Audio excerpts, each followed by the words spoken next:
See, that's how beautiful God and His revelation is, brothers and sisters. The fact that He rewards you for your intentions, isn't that beautiful? Your intentions. That's why we have a dua. It's a supplication of the latter days, supplication of the time of the occultation. Have you heard this? Tell me if you have. Where you say, Allahumma aghni kulla faqir. Allahumma ishfi kulla marid. Oh Allah, heal everyone who is sick. I remember someone told me, well, that doesn't make any sense. Everyone who's sick, we expect everyone to be healed. Everyone who's poor, we expect them all to be rich overnight. Anyone who's in any trouble, we expect them all to suddenly become good and well. And I said, look, regardless of what happens, it's a good and noble gesture for us to pray for that to happen. Whether or not God chooses to make that happen is His prerogative. But the mere fact that we can get to a level, you and I, where we are praying for everyone, every single soul who is suffering today, oh God, give them some relief. That in itself is the most beautiful thing, isn't it?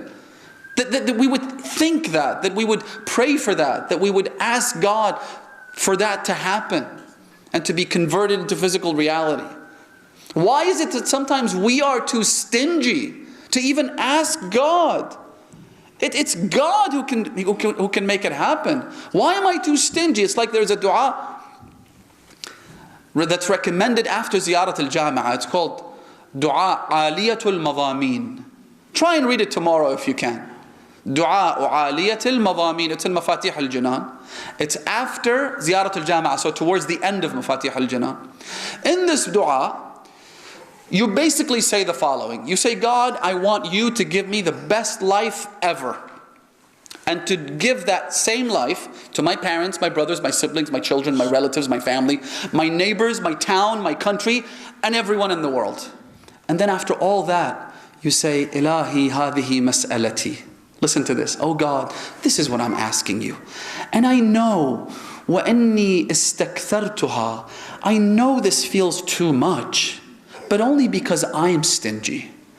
Only because I'm a miser who thinks, oh, that's too much. It's like saying that's too much to put on God's plate. But it's God we're talking about, right? Incidentally, I was telling someone that, you know, people who avoid getting married because they feel like that if I get married, life is going to be tough financially. It'll be difficult to sort of sustain my life. And the best way to translate that would be as follows. It's almost like someone saying, God, you've been so good to me. You've looked after me all my life since the moment I was born, since before I was born. You've provided for me, you've sustained me, you've given me everything I've ever wanted. And here I am. But you know, if there's two of us, that's probably going to be a little too much for you. And you will not be able to look after the two of us. One maybe you could get away with, but two? It's pathetic, brothers and sisters. I was telling one of the brothers just today, I'm like, we have to tear down these false idols that we've created on our heads.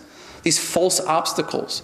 That, oh, for me to get married, I need a degree. A degree is a false idol that needs to be torn down. Right? A house that you own is a false idol. It needs to be torn down. Having a stable income is a false idol that has to be torn down.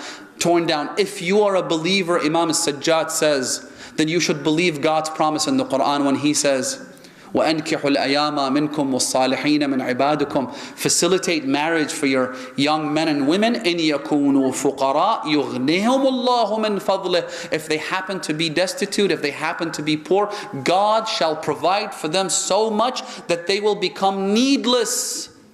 They will no longer need others. God will provide for them.